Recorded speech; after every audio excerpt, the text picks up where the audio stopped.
Being responsible is praised from childhood. You are taught to pay your bills, be reliable, avoid risk, and always do the right thing.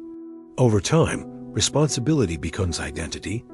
People trust you, depend on you, and expect consistency from you. And that is where the danger quietly begins. Because responsibility, taken too far, creates immobility and trains people to protect systems instead of questioning them. Responsible people rarely disrupt their own life. They hold things together, absorb pressure quietly, and make things work even when they shouldn't. Responsibility rewards endurance, not redesign.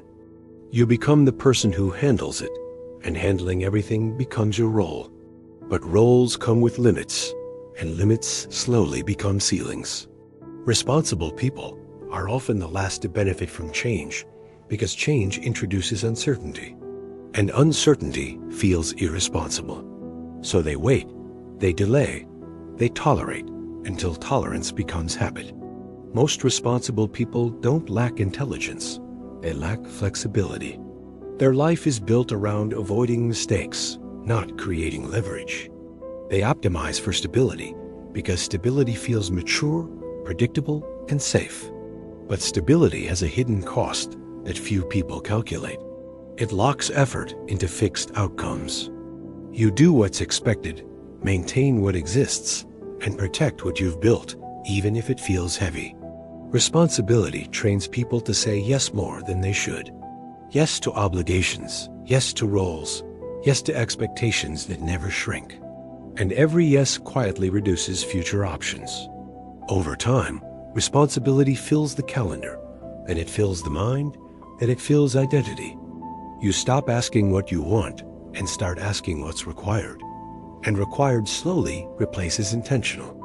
Responsible people often become indispensable.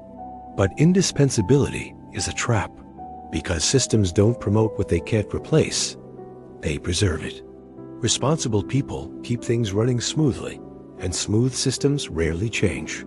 That's why responsibility often delays progress. It keeps life stable enough to tolerate, but not flexible enough to redesign. Rich thinking treats responsibility differently. It doesn't reject it, it limits it. It asks which responsibilities compound and which ones consume. Because not all responsibility is equal.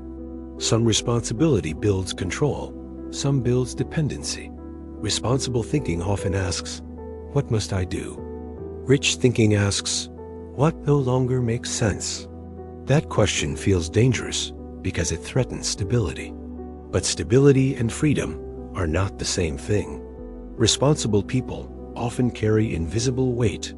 Financial weight, emotional weight, social weight. They support systems that don't support them back. And because they cope so well, no one notices, including themselves. Responsibility becomes a silent trap. It keeps life running, but never lighter. The longer you carry something, the more normal it feels. Normal weight becomes invisible weight. Invisible weight shapes decisions. It makes risk feel reckless, change feel irresponsible, and waiting feel mature.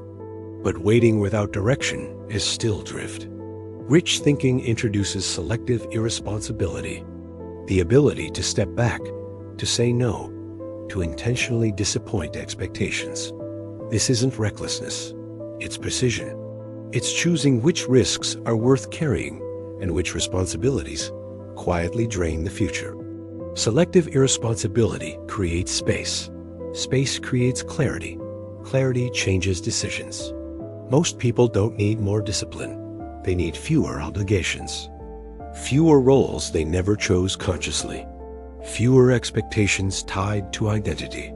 If you want to think richer, examine what you're protecting. Not everything that's stable is valuable. Not everything that's responsible is intelligent.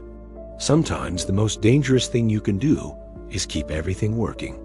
Because what keeps working rarely gets questioned. And what never gets questioned never improves. Think richer.